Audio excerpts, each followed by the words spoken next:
जोहार गी इनगी मिसिल किस्कु इन दो मिट्टेन अनोढ़े बन आंजमा नि अनोढ़े दो 1855 सहित रे हुल जेटा हुई लेना उना बाबते निये साव सावते निये अनोढ़े ताला तेगी नावान कोड़ा कुड़ी चिंघा लेना मिट्टेन हुदिस अनोढ़े दो हुयुक कना लासेर में 2 जून 1855 सहित रे भोगनाडीही मेलान टंडी रे झई करताल लेगड़ा टमाक रावा लेना दिसम ताला रे सिदु कान्हू चाँद भाईरव सार्जम गिरा को आसेन ले बिहार बेंगल आसाम उड़ीसा सानाम दिसम को बाडाय ले भोगनाडीही रे दोमेल दोमेल सेटेक लेना को दिसम हर मिटगी रड़ मिटगी आड़ांग बांग तहेकान बिजोड़ सिदु कान्हुआ गार्जावाते दिसम होड़ा मायांग लोलोलेन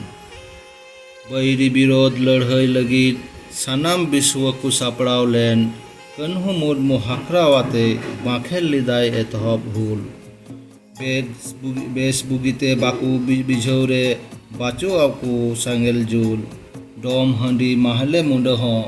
हुक्रावाते को लाहालेन ओना तेगी लड़ाई कोड़ा अरिते गिकु जस्ती लेन कोड़ा साव सावते कुड़ी कोहों तिरांग लिदा को आसार हुलो छानो लिका आइमा कुड़ी बाछाव लिदा को ओना डहार विश्व कोआ तेरांग सारते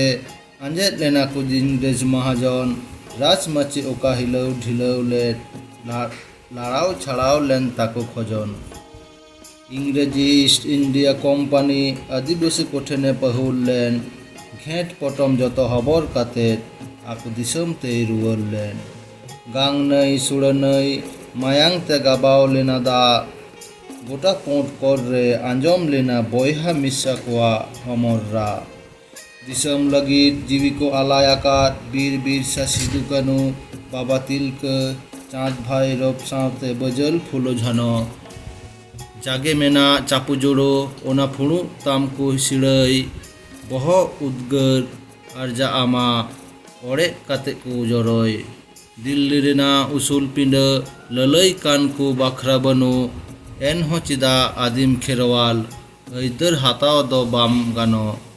नोते आरहो मेना धीरी दारे बद बैहड़ हरियर दिसम नेलो रिलमाला उनको छुटवाकाना को उजर नितार दिनम रडोज कचलन आर तिनाक दिनेम साहाव